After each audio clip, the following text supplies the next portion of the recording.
Last time I talked to you was about death. I was amazed at your answer and really helped me a lot. This time I am a little bit confused, and it fits into my personal life too, about turning the other cheek kind of thing, rather than being combative, and getting out of the vortex by people, as I perceived, attacking me kind of thing, and then just responding to that rather than turning the other cheek. So turning the other cheek to you means just what?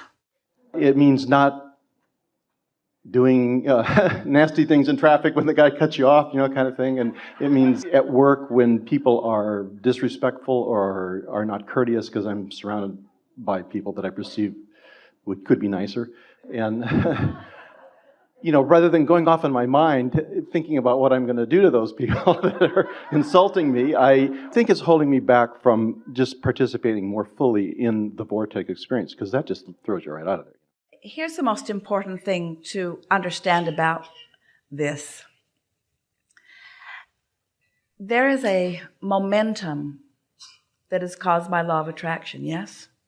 Yes. So if you are at the top of the hill in San Francisco and you push your car a little and then you realize what's going to happen, it's out of gear, it has no brake, and you begin to nudge it and it begins to roll, and you catch it early, you get out in front of it and just let it bump up against you, it's easy to stop. But if you're at the bottom of the hill trying to stop it, it's a problem because the momentum is powerful.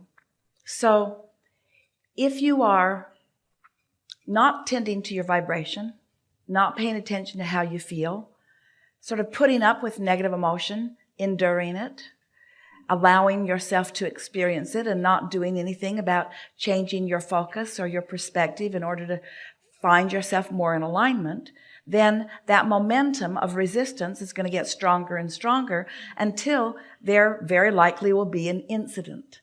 And it is not at that point that we would ever ask anyone to try to restrain themselves. In other words, you're asking the impossible of yourself. It's like saying, okay, so I allow the momentum to ensue, and it gets stronger and stronger and stronger, and now there's lots of moving parts, and then at that point, I should all of a sudden just shut off my vibration. We say, no, that really takes a full night's sleep. What you're probably going to do is just either hit or run. What we're saying is, if you wait until the momentum is such, then there often are no really good choices. There's always a better choice. There's always a path of least resistance. And it always would be better to pull the punch rather than follow through with the punch. Or it's better not to get your own teeth knocked out. In other words, there is always a better choice and a worse choice. But in all of that, if you're waiting until the momentum is really underway before you decide that you're going to change the direction of your vibration, it's never too late, but it's like too late. It's like going about it really the hard way. That's not the path of least resistance. That's the path of most resistance. And so often people want to talk to us about those things. And we say, that's the condition. You want to keep having conversations about conditions.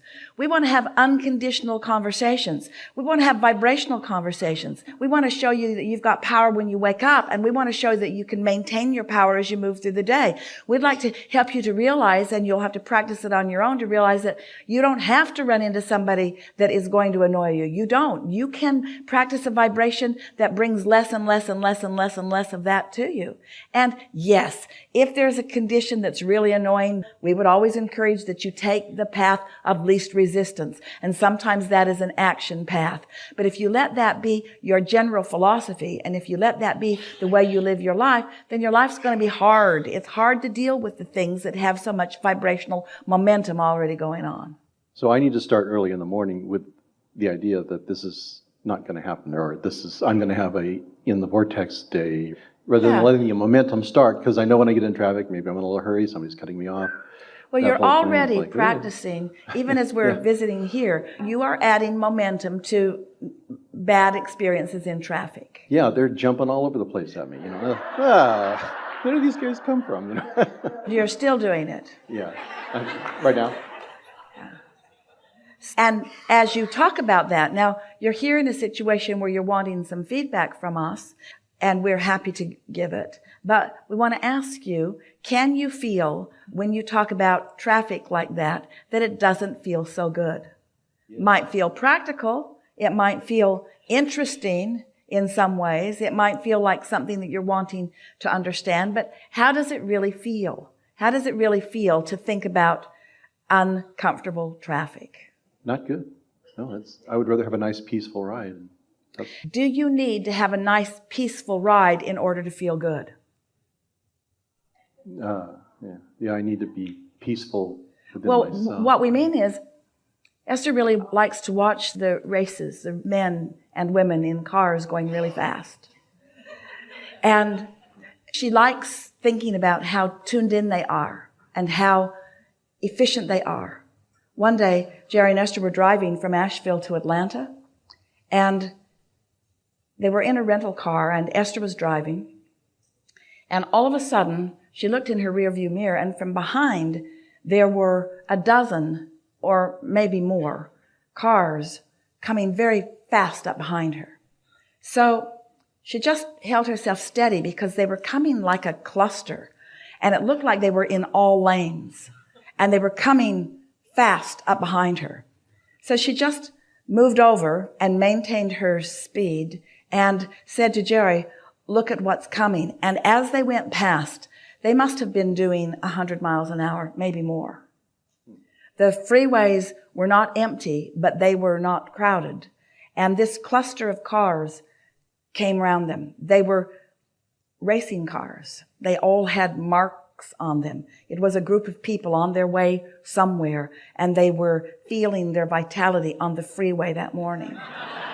And Esther's first response was, have they lost their minds? And then Jerry said, look at them. Look at them. And so Esther is watching them for the brief time she could still see them. The efficiency with which they were moving in and out of lanes. And Jerry said, my bet is we would be safer with that cluster of people around us than any other cluster of people around us, because they are really intentional about what they are doing, and they are really skilled at what they are doing. They are really flying high. Something was born in Esther that day. She thought, I want to feel like that when I drive. I want a car that will do what my mind wants to do. I want to be able to put that car right where I intend to put that car. So what we're getting at is that you don't get to decide what's right traffic and what's wrong traffic. What you get to decide is how you blend in. You don't get to decide what's right traffic about anything, what's the right and wrong behavior, action, or interpretation or belief about anything. You just get to choose for yourself. And when you align with yourself, then everything around you will accommodate what you are now in alignment with, you see. And so relaxing in to the diversity. Maybe there is not a better subject to talk about contrast and diversity and variance of intentions than in a situation where you're talking about traffic. Yeah, they're all over the place. Yeah. Esther saw a Mythbusters episode the other day, and she was so eager to see it once she realized what they were going to talk about, because these are questions that she has had for a very long time. So it was traffic studies, and they had a four-way stop one where they had a lot of cars who were stopping and going and stopping and going and stopping and going, and in a 15-minute period of time, they counted them. And then they had the same cars stopping and going and stopping and going, but this time instead of stop signs, there was one man who was directing them. And Esther has thought before that if someone is directing, that it would be faster, that more cars would go through. But it was not faster. It was significantly faster for every individual to make their own decision about when they were going. Many more cars went through when individuals were making their decisions. And then they took the same intersection and they made it a roundabout so that there was no stopping, but they just allowed for 15 minutes cars to go through the roundabout. And this time, even more got through. That was the most significant, when there was no stopping, there was no directing from anyone else, and there was every individual making their decisions. Esther loved knowing that. She's been wondering about that for a very long time. It makes her want to trust the other drivers who are making their decisions, because it was better for the whole when all of the individuals were making the decisions for themselves. Then there was another one where they were testing whether you would get to your destination faster if you stayed in your lane rather than jumping all around. Well, Jerry and Esther have had this argument for as long as she can remember. Because it never seemed that they were in the right lane. As soon as they would move over there, that lane would slow down. As soon as she would get over there, she would say, I was in a lane that was going, and now you've got me over here, and now look where we are. I've been watching that big bus, and look where he is. It was a continual conversation that they were having. And so they took a long ride. It was about a 70-mile ride in very busy traffic that Esther knows well near San Francisco. And the person who stayed in the lane arrived 1 minute later than the person who jumped around. And the person who jumped around was really feeling a lot of stress because she was risking her life on many occasions as she was jumping in and out. And there were a lot of what you were gesturing a little bit ago that were directed her way as she was moving around. And so what we're getting at here is that everyone just has to stop trying to control what everybody else is doing. And it left Esther with this feeling, and it's something that we've been wanting to express to all of you for a long time, that if left to your own individual devices, you will eventually do what's best for the whole. This is the message that we most want to give to you.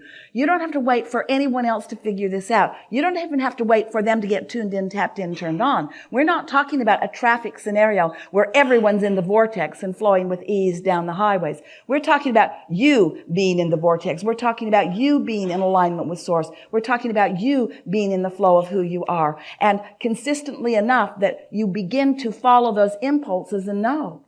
Hesitation is an indication of resistance within you. Ambivalence is an indication of resistance within you. The push-pull of your vibration, the contradiction in your vibration is the only thing. We want to shout it. It is so important. It is the only thing that ever hinders you. It's not the other drivers. They are not your enemy. You are.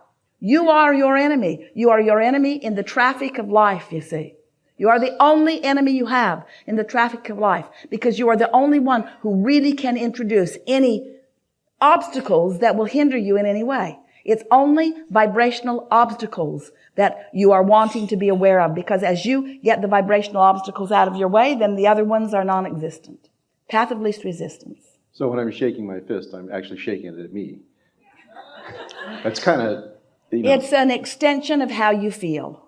And you'll get it back. But you don't even have to be shaking your fist. Shaking your fist is a letting loose. It's a more evolved example of how you are feeling. But your vibrational output is enough. The universe is responding to what you mean, not what you say and not what you do. The universe is responding to the vibration that is at the basis of your feeling, you see. So what you're looking for is not perfect traffic. You're looking for a good mood. You're not looking for perfect other drivers. You're looking for a happy heart. You're looking for lighthearted.